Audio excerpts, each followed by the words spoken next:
A very good evening, dear students. As we have completed the problems which involves the highest powers of I in the previous class, let me move on to the next topic, that is regarding representation of a complex number in polar form. The basic formula to represent a given complex number which is in the given standard form, to convert that thing into the polar form, we are having some standard procedure as well as some standard formula. I will try to explain all those things in today's class.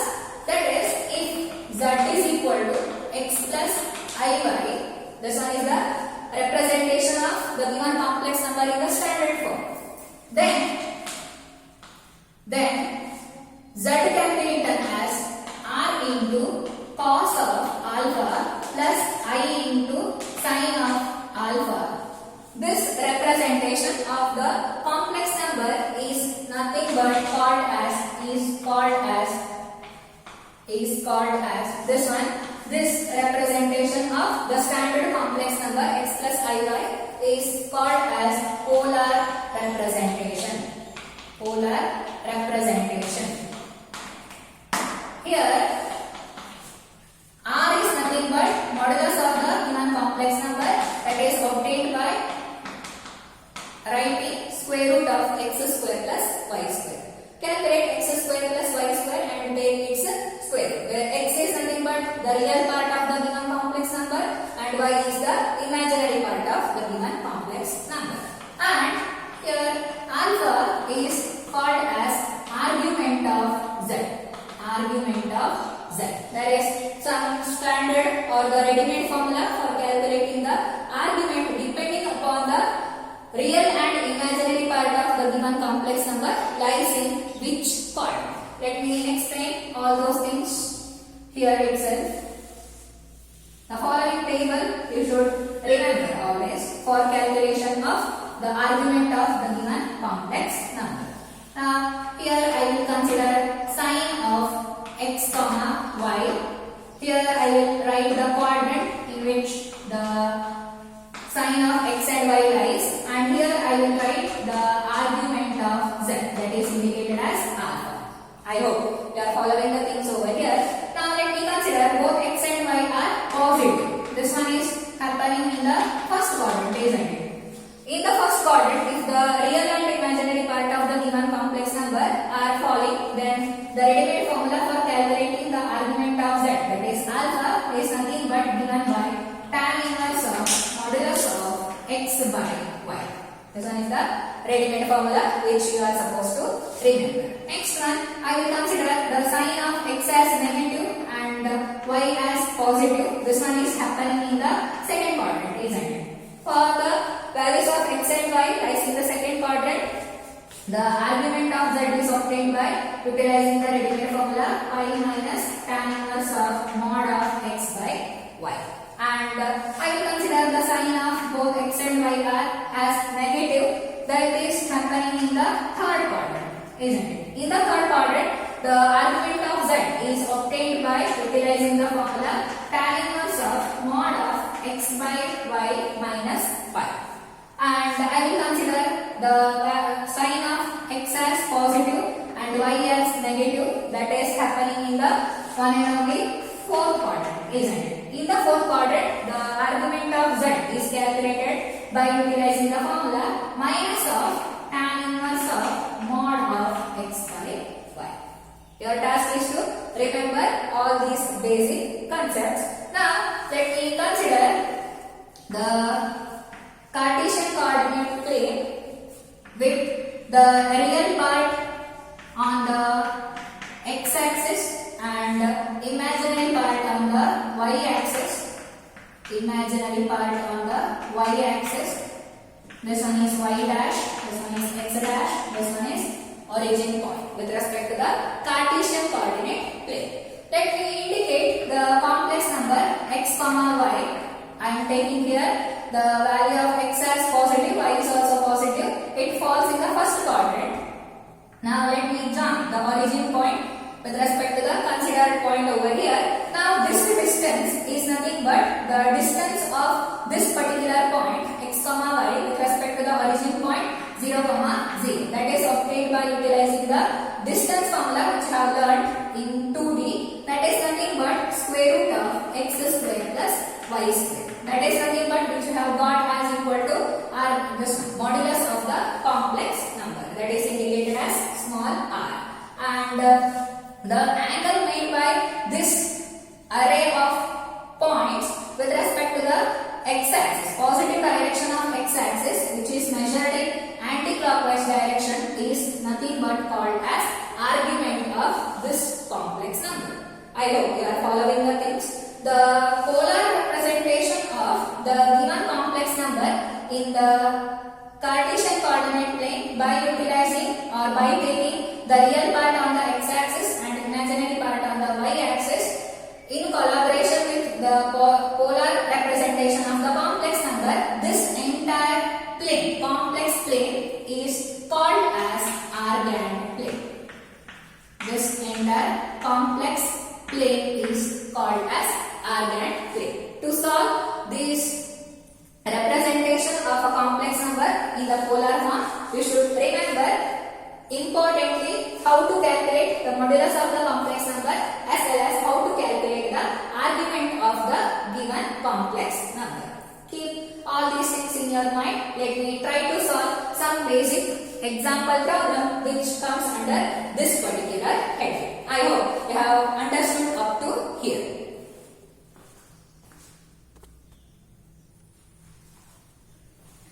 Let me try to solve some basic example problem which comes under the heading polar representation of a given complex number. That is, let me continue with the next set of problems. That is, problem number 21 states that your task is to find the argument of the complex number 1 plus I whole power 4. Solution. Let me consider the given complex number 1 plus I power 4 as equal to z. That is, z is equal to 1 plus I whole power 4. Now your task is to find out the most simplified version of this particular complex number. Now see here, this one can be written as 1 plus I whole power 2. It's the whole power 2. Isn't it? Utilizing law of indices, a power m whole power m can be written as a power m into n. Now try to simplify this one by utilizing the expansion for the term a plus b whole square. That is a square plus b square plus 2 into 1 into I, that is 2i. I hope you are following the things over here. It's a whole square.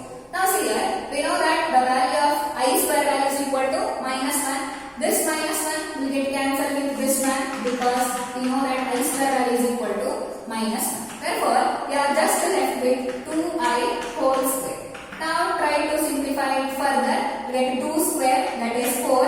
I square, that is equal to minus 1. Therefore, the most simplified version of the given complex number z is equal to minus 4. Now here, this one can be rewritten as minus 4 plus I into 0. Isn't it? With x is equal to minus 4 and y is equal to 0. Now it's a time to calculate the argument of this particular complex number which is expressed in the form of the standard complex number. Now let me draw the or indicate the required point minus 4, 0 on the Cartesian coordinate plane by taking the real part on the x-axis and imaginary part on the y-axis. X value is equal to minus 4, that comes here, minus 4, and y value is equal to 0. That means this one is the required point minus 4, 0. Isn't it? Now this one is the origin point. Now what is the angle made by this line segment, that is this point, with respect to the point A? Let me call this point as A. What is the angle made by this line segment with the positive direction of x-axis measured in anti-clockwise direction? That is, from here to here we are supposed to measure. That is nothing but equal to 180 degree. This one is the required value of alpha or the argument of this particular complex number. From the diagram we observe that therefore argument of z, that is indicated as alpha, is equal to pi radian or that can be written as 180 degree. I hope you are following the solution of this particular problem. This one is the most simplest form or the problem you can call to find the argument of the given complex number. I hope you have followed up to here.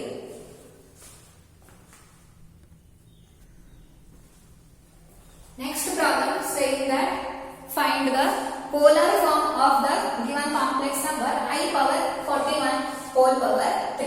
Let me solve this particular problem. Let me consider the given complex number I power 41 whole power 3 as equal to z, that is I power 41 whole power 3. Now we are supposed to express this I power 41 in terms of I power 4. Divide 41 by 4, you are left with I power 4 whole power 10, but here remainder 1 is present over here, isn't it? Let me indicate that thing as I power 1. It's whole power 3. I hope you have understood how to get this term by dividing 41 by 4. Now see here, 40 plus 1, 41 you are left. Now we know that I power 4 value is equal to 1, 1 power 10 that is 1. You are left with just I power 3. That is I power 3 value is equal to minus I, we know that.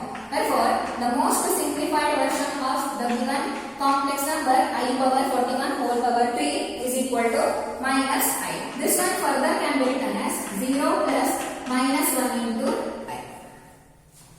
I hope you are followed up to here. Now, to find the polar form of this particular complex number, what you are supposed to calculate, we know that first of all your task is to calculate the modulus of the complex number, that is modulus of z, or you can indicate that thing as r, that is nothing but square root of x square, that is 0 square, plus y square, that is minus 1 whole square, that is equal to root over 0 plus 1, that is equal to root over 1, that is nothing but r value is equal to plus 1 we got. Now let me consider the x value is equal to 0 and y value is equal to minus 1.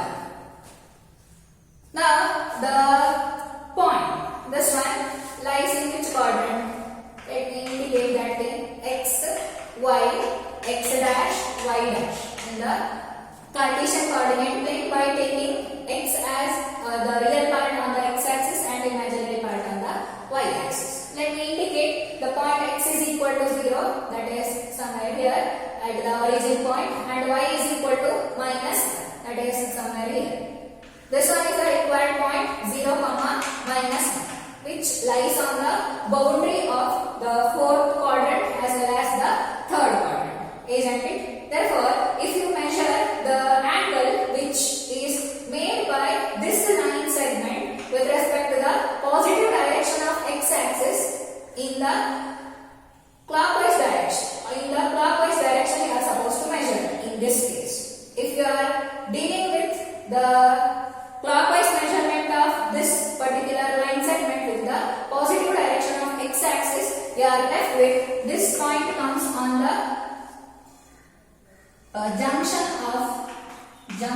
of third and fourth quadrants.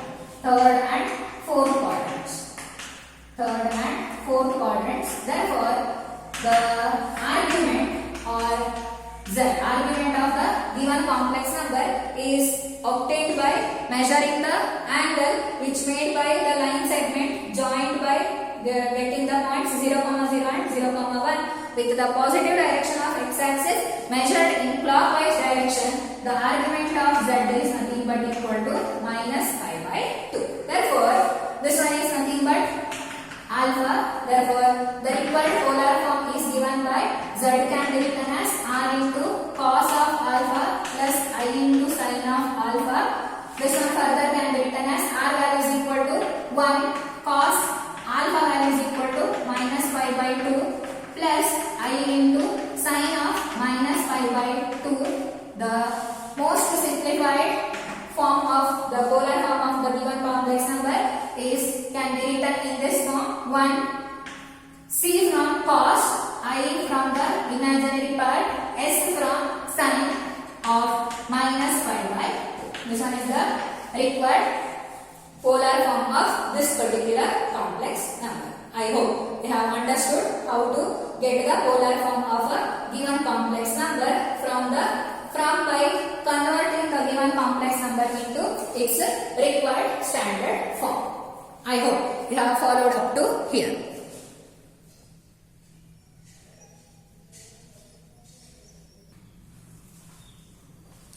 Dear students, I hope I have committed a mistake while writing the ready-made formula for calculating the argument. If x and y are both positive in the first quadrant, then the argument alpha is obtained by utilizing the formula tan inverse of mod of x by y. I have written x by y, I suppose. It should be tan inverse of x y by x. And if x is negative, y is positive in the second quadrant, then alpha is obtained by writing the formula pi minus tan inverse of mod of y by x. And if x is negative, y is negative, that happens in the third quadrant. Therefore, the argument alpha is obtained by utilizing the standard formula tan inverse of mod of y by x minus pi. And if x is positive, y is negative, that happens in the fourth quadrant. Therefore, the alpha or the argument of the given complex number is obtained by utilizing the formula minus of tan inverse of modulus of y by x. Extremely sorry for the error which I have done in the previous part. Make the proper correction over here by writing the argument of each and every complex number with reference to the values of all the signs of x and y. I hope you are supposed to be clarify the things over there. So extremely sorry for the mistake which I have done in today's class. Now let me solve this particular problem. That is, if z is equal to minus 4 plus 2 root 3i divided by 5 plus root 3i, then find the value of argument of z.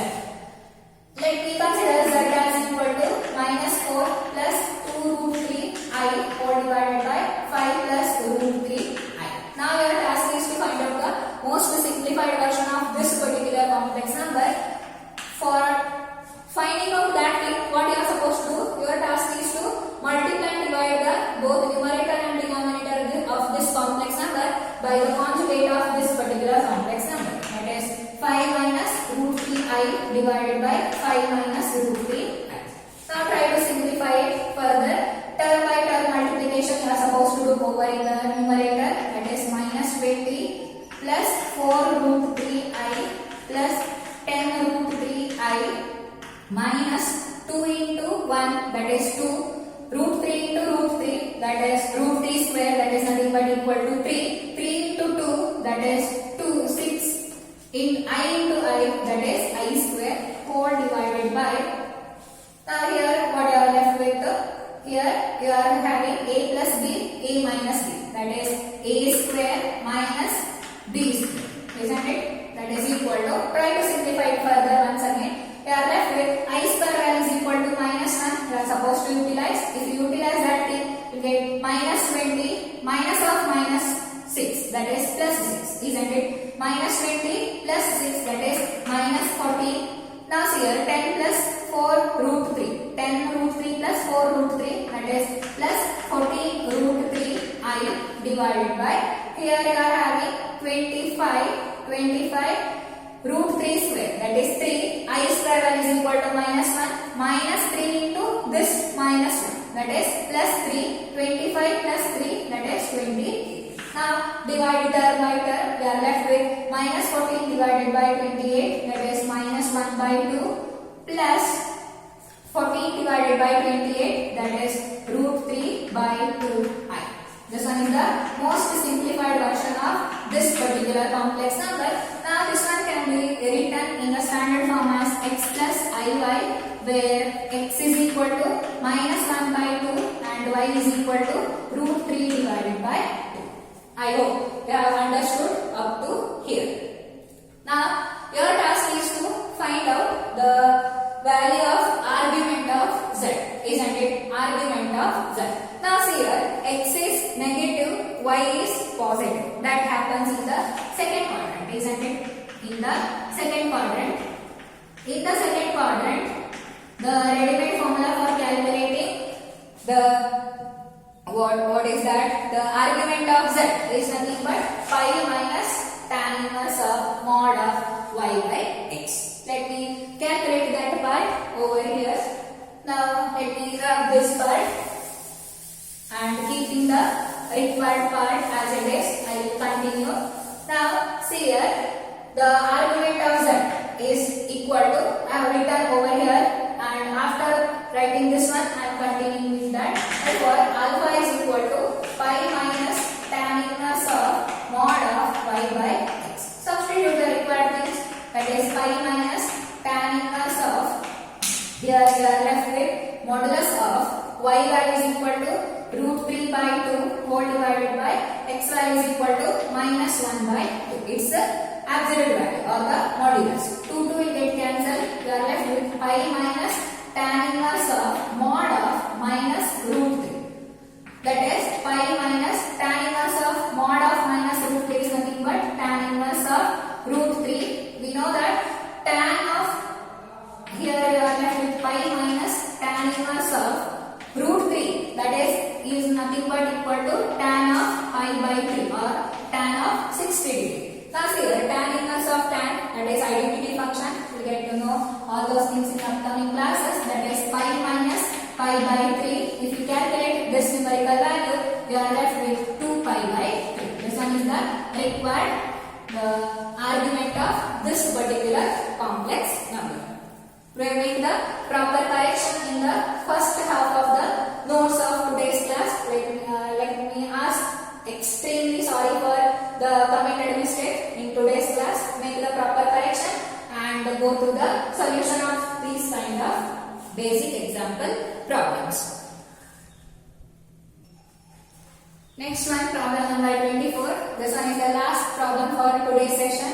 That is saying that if z is equal to cos of pi by 4 plus I into sin of pi by 4, this complex number is expressed in the form of the required polar form, I suppose, and the task is to find the modulus of the given complex number as well as the argument of the given complex number.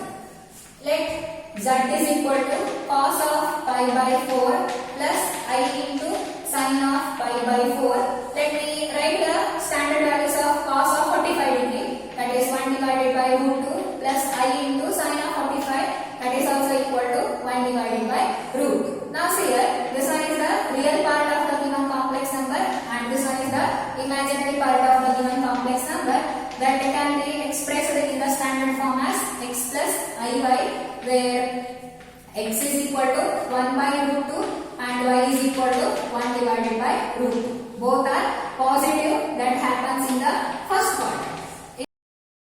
Therefore, the calculation of this argument of the given complex number is easy for us. That is, therefore, argument of z, that is indicated as alpha, is equal to, both are positive in the first quadrant. Therefore, the formula is given by tan inverse of mod of y by x. That is tan inverse of